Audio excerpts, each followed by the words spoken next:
एक तुंगभद्रा नाम की नदी है, उस नदी के तट पर एक उत्तम नाम का नगर है। इस नगर में एक आत्मदेव नाम का ब्राह्मण रहता है। आत्मदेवः पुरे तस्मिन् सर्ववेद विशारदः श्रौतस्मार्तेषु निष्णातो द्वितीय इव भास्करः। इस नगर में, उत्तम नाम के नगर में आत्मदेव नाम का ब्राह्मण रहता है। कैसा है? श्रौतस्मार्तेषु निष्णातो द्वितीय इव भास्करः। समस्त वेदों का विशेषज्ञ है ये ब्राह्मण, सभी कर्मों से निपुण है, सूर्य के समान तेजस्वी है, बहुत तेजवान ब्राह्मण है। पत्नी का नाम धुंधुली है। ये ब्राह्मण क्या करता है? भिक्षुको वित्तवान लोके तत्प्रिया धुंधुली स्मृतः। ये ब्राह्मण बड़ा तेजवान है, लेकिन भिक्षा मांग करके जीविका चलाता है, जीवन यापन कर रहा है भिक्षा मांग करके। पत्नी तत्प्रिया धुंधुली स्मृता, इसकी पत्नी का नाम धुंधुली है। इसका स्वभाव कैसा है? बोले सौभाग्य स्थापिका नित्यम सुंदरी सुकलोद्भवा। सुंदरी है,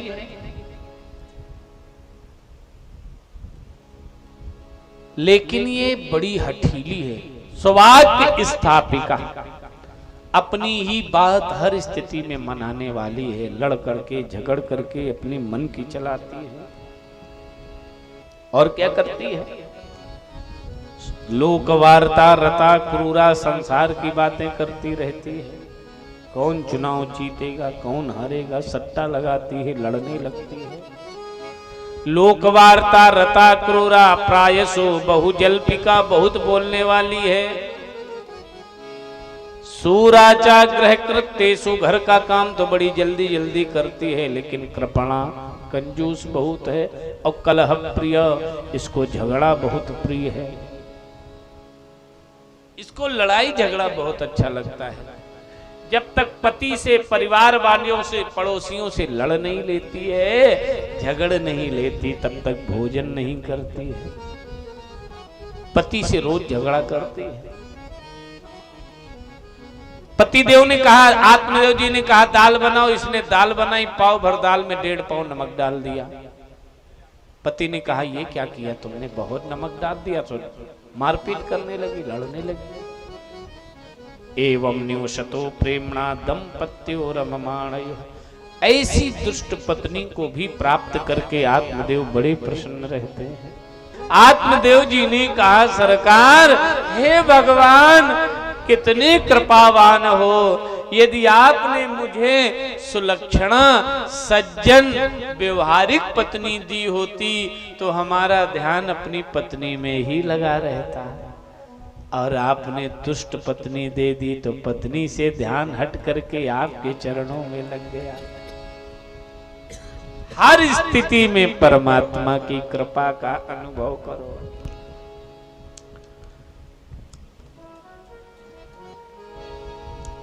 आत्मदेव जी के कोई संतान नहीं है। धनार्धम धर्म मार्गेण ताभ्याम नीतम तथापि च न पुत्रो न पिवा पुत्री ततश्चिंतातुरो भृशम। धनार्धम धर्म मार्गेण, जितना धन था आत्मदेव जी के पास, उससे आधा धन निकाल करके धर्म मार्ग में लगा दिया, लेकिन ना कोई पुत्र हुआ ना पुत्री हुई।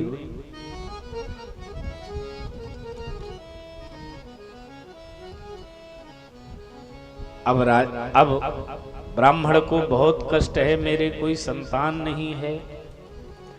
एकदा साद्विजो दुःखाद् गृहं त्यक्त्वा वनं गतः मध्याह्ने त्रसितो जातस्तडागं समुपेयिवान्। एक दिन आत्मदेव जी बड़े दुखी हुए, ब्राह्मण बहुत दुखी हुआ।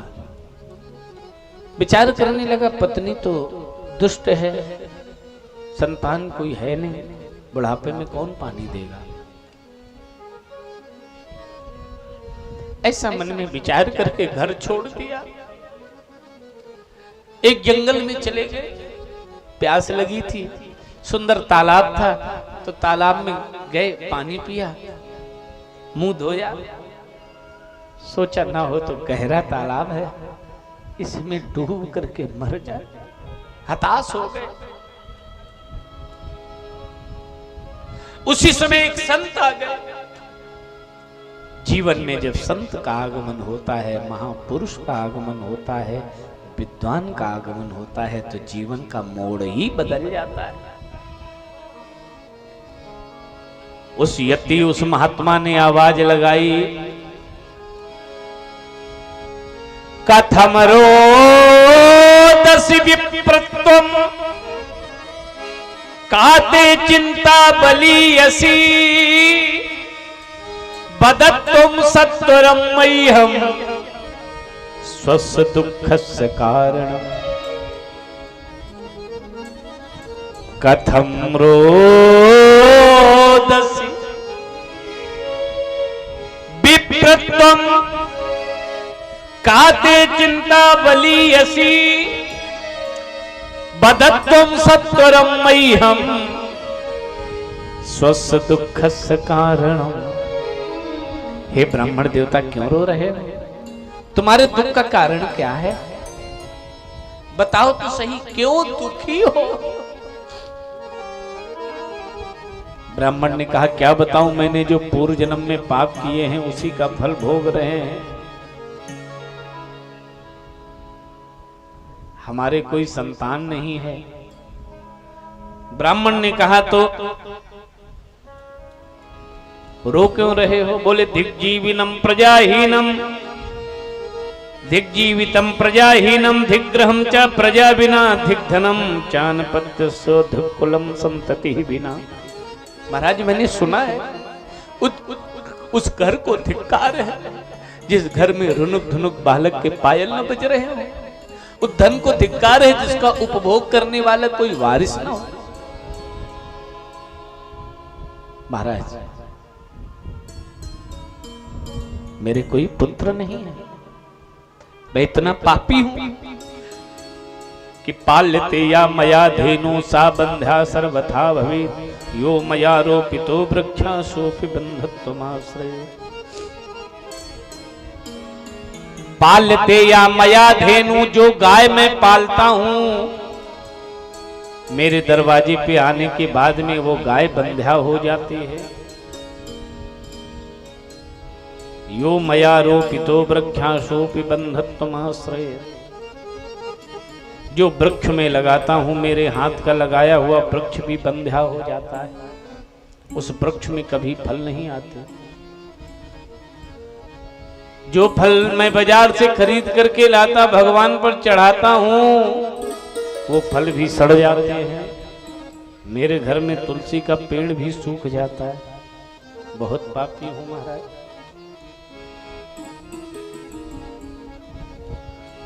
महात्मा जी ने कहा, अच्छा हाथ देखें, तुम्हारे हाथ में पुत्र योग है कि नहीं? महात्मा जी ने हाथ देखा, शृणु विप्र मया तेभ्यो प्रारब्धम तु विलोकितम सप्ताह जन्म अवधि तव पुत्रो नैव च नैव च। एक जन्म की कौन चलावे? 7 जन्म तक तुम्हारे कोई संतान नहीं होगी। एक जन्म नहीं, 7 जन्म तक तुम्हारे कोई संतान नहीं। ब्राह्मण रोने लगा, महाराज मैं प्राण त्याग दूंगा, मुझे पुत्र चाहिए। कहा, जाओ इस फल को ले जाओ, अपनी पत्नी धुंधुली को खिला देना। इदम भक्षय पत्न्या तुम ततः पुत्रो भविष्यति। यदि इस फल को तुम्हारी पत्नी धुंधुली खाएगी तो पुत्र होगा। बहुत अच्छी बात। आत्मदेव जी ने कहा, मेरी पत्नी को कुछ परहेज तो नहीं करना पड़ेगा? हाँ करना पड़ेगा। क्या? आप, महात्मा जी ने कहा कि आपकी पत्नी को 1 वर्ष तक सत्य बोलना पड़ेगा। ब्राह्मण ने कहा महाराज वो बहुत झुट्ठिन है, आज तक वो कभी सत्य बोली ही नहीं है, इसके अलावा कोई और नियम बता दो दूसरा तो वो कर लेगी। अच्छा ठीक है, सत्य नहीं बोल सकती तो शौचम, दूसरा नियम है पवित्र रहे, रोज स्नान करे, 1 वर्ष तक तुम्हारी पत्नी रोज स्नान करे। महाराज वो ये भी नियम नहीं, वो होरी दीवारी नहाती है, रोज स्नान भी नहीं कर सकती। अच्छा कोई और उपाय हो तो बता दो। सत्यम शौचम दया, तो दया करे। महाराज बहुत निर्दयी है, दिन में 2-4 बार तो हमें भी कूट लेती है और घर परिवार पड़ोसियों से झगड़ा ही करती रहती है, बहुत दयावान है नहीं। सत्यम शौचम दया दानम, तो सबसे सरल उपाय दान करे। कोई भी दरवाजे पर भिखारी भीख मांगने आवे उसको कुछ न कुछ झोली में डाल दे, सबसे सरल उपाय। आत्मदेव जी ने कहा महाराज आपने उपाय बहुत सरल बताया, लेकिन जब मेरी पत्नी कहीं बुलौआ में पड़ोसिन के यहाँ चली जाती है, कोई भिखारी उसी बीच में भिक्षा मांगने मेरे यहाँ आ जाता है, तो मैं अपनी पत्नी से छुपा करके भिखारी के झोली में भीख डाल देते हैं, आटा डाल देते हैं।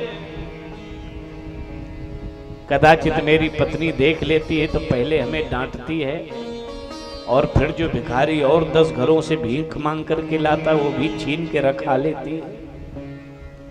ऐसी दुष्ट है मेरी पत्नी। एक भक्तम तो भोजनम, एक ब्राह्मण को नित्य भोजन करावे आपकी पत्नी। वर्षा अवधि स्त्रिया कार्यम तेन पुत्रोति निर्मला, यदि आपकी पत्नी ऐसा नियम करेगी तो तेजवान पुत्र होगा।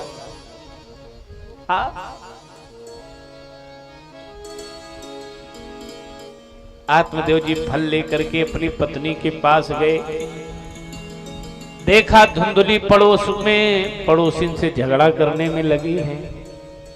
आत्मदेव जी ने कहा देवी ये फल खा लो। धुंधली ने हाथ में फल लिया, विचार करने लगी यदि मैं फल खाऊंगी, फल भक्षेण गर्भास्यात् गर्भेण उदर वृद्धिता, स्वल्पम भक्षम ततो शक्ति गृह कार्यम कथम भवेत्। देखिए धुंधली क्या विचार करने लगी। 5 मिनट की कथा शेष है।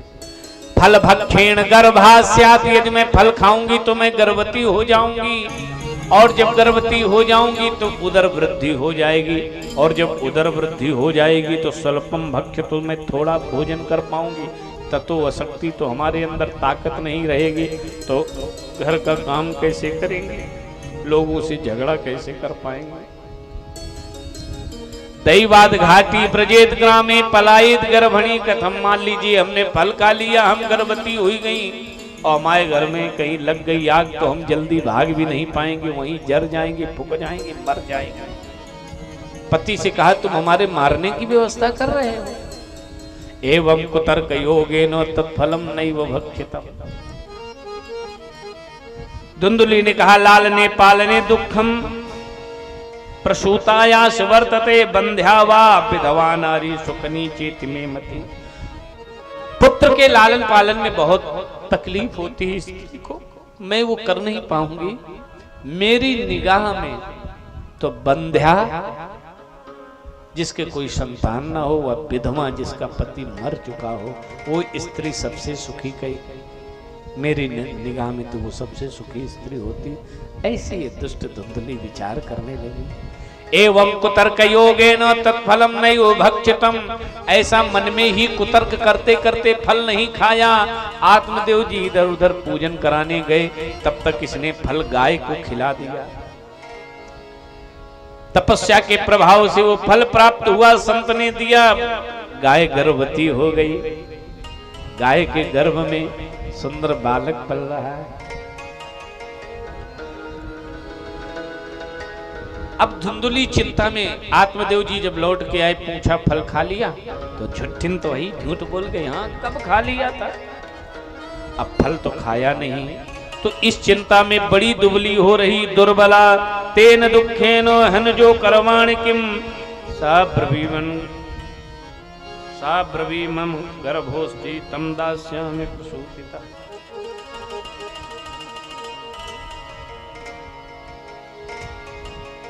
बड़ी चिंतित है धुंधुली कि मैंने झूठ बोल दिया, फल खा लिया, फल खाया नहीं, पुत्र होगा नहीं, तो 9 महीने के बाद क्या जवाब दूंगी। उसी समय धुंधुली की बहन आ गई। बहन का नाम था गुलगुली। बहन ने कहा जीजी तुम बहुत दुबली हो रही। धुंधुली ने कहा हाँ, पूरी किस्सा सुनाई कि हमारे लिए पति फल लाए थे, हमने खाया नहीं, गाय को खिला दिया, अब पुत्र नहीं होगा तो हम क्या जवाब देंगे। धुंधुली की बहन ने कहा तुम चिंता ना करो,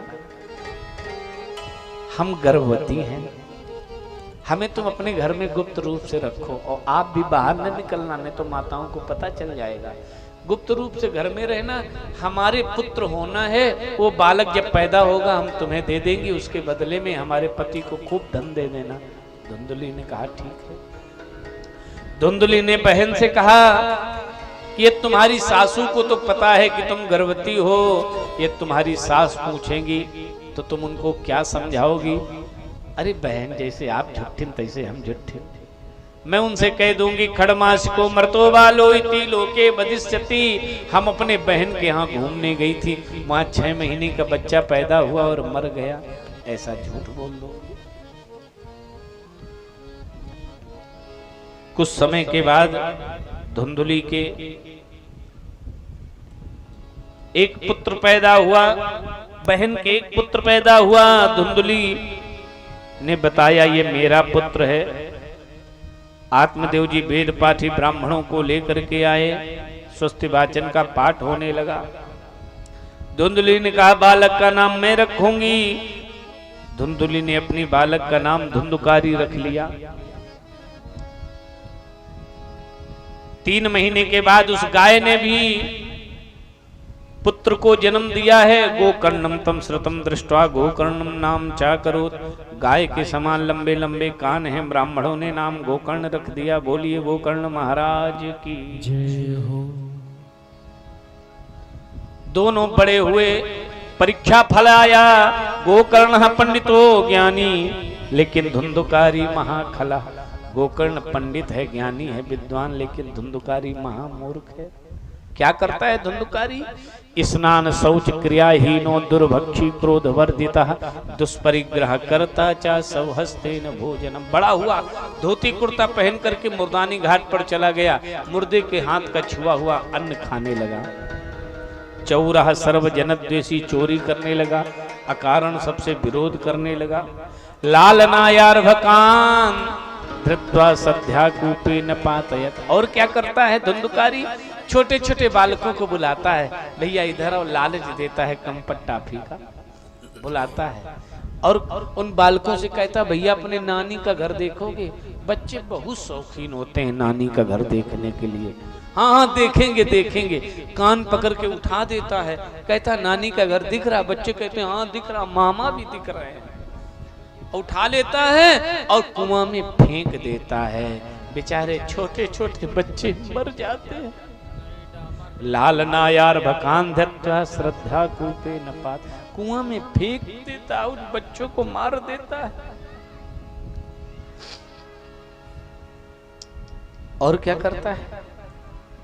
हिंसका शस्त्रधारी चा दीन अंधानाम प्रपीद का। अंधे सूरदास लोगों को भी बहुत सताता है। एक सूरदास जा रहे थे, गांव गांव में मांगते हुए दूसरे गांव जा रहे थे। बोले भैया हमें रास्ता बता दो। हाथ पकड़ करके कुआं के सामने कर दिया, ताजा रोड बना है, चले जाओ उस गांव के लिए रास्ता गई है। बेचारे सूरदास कुआं में गिर करके मर गए। दीन अंधा नाम प्रपीद का, ऐसा पापी पुत्र हुआ।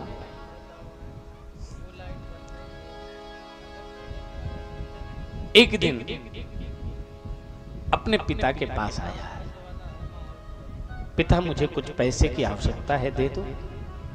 5 वेश्याओं का संग किया, जितना पिता का धन था सब चुरा ले गया और उन वेश्याओं को दे दिया। हाँ,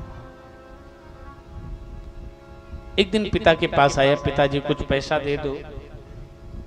पिता ने कहा लाला अब तो कुछ नहीं है मेरे पास, जो कुछ था सब तो चुरा ले गए। इससे तो मैं बिना पुत्र का बना रहता, वो ठीक था। पिता के छाती में एक लात मारी, पिता आत्मदेव जी गिर गए। उधर से गोकर्ण जी आ रहे थे, गोकर्ण ने उठाया, पिताजी क्यों रो रहे? एक दिन वो था जब तुम रो रहे थे संत के सामने, मुझे पुत्र चाहिए, पुत्र चाहिए। अब जब पुत्र मिल गया तब क्यों रो रहे हो? पिताजी, संसार में हमारा कोई नहीं। जिस शरीर को हम अपना मानते हैं, ये शरीर भी हमारा नहीं। ये देहेस्तिमान से रुधिरे भीमतिम त्यजत्वम, ये जाया सुताम दिशु सदा ममताम विमुंच,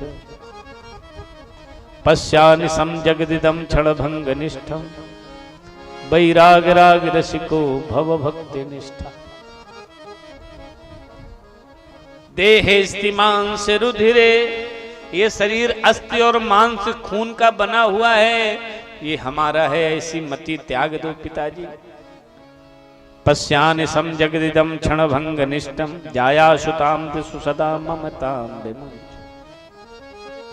पत्नी परिवार सबकी ममता त्याग दो, केवल ठाकुर जी से प्रेम करो।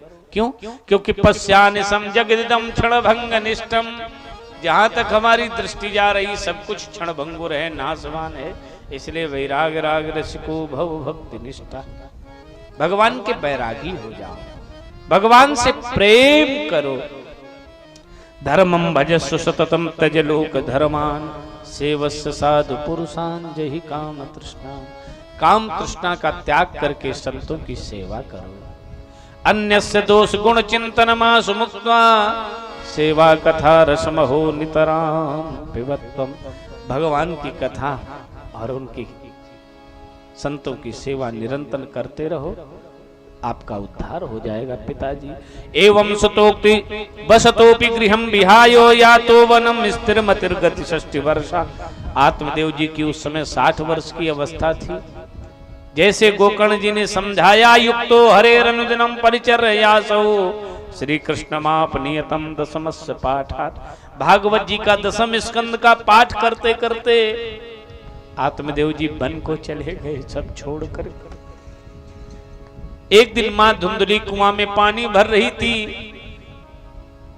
धुंधुकारी ने कहा, मां थोड़ा पैसा दे दो। मां ने कहा, लाला कुछ नहीं बचा, सब तुम लूट ले गए। तो धक्का दे दिया, मां कुआं में गिर के मर गई। 5 वेश्याओं को घर में ला करके रख लिया, चोरी करके उन वेश्याओं को देने लगा। उन वेश्याओं ने सोचा, जो दुष्ट अपने माता पिता का ना हुआ वो मेरा कब हो सकता है। 5 वेश्याओं ने रात्र में खंभे में बांध करके जलता हुआ अंगार इसके मुंह में लगा लगा करके मार दिया। अग्निज्वाला थी दुखेनो व्याकुलो निधनम गता, व्याकुल होकर के मर गया। मरने के बाद प्रेत बना। एक बार गोकर्ण जी अपने जन्म स्थान पर आए, अपने घर में लेटे हुए, कभी ये सिंह बन करके कभी मेढ़ा बन करके आ जाता है। गोकर्ण ने कहा, तुम कौन हो? तो रोने लगा। अहम भ्राता तुदीयोस्मि धुंधुकारी नामतः, मैं तुम्हारा भाई हूं, मेरा नाम धुंधुकारी है।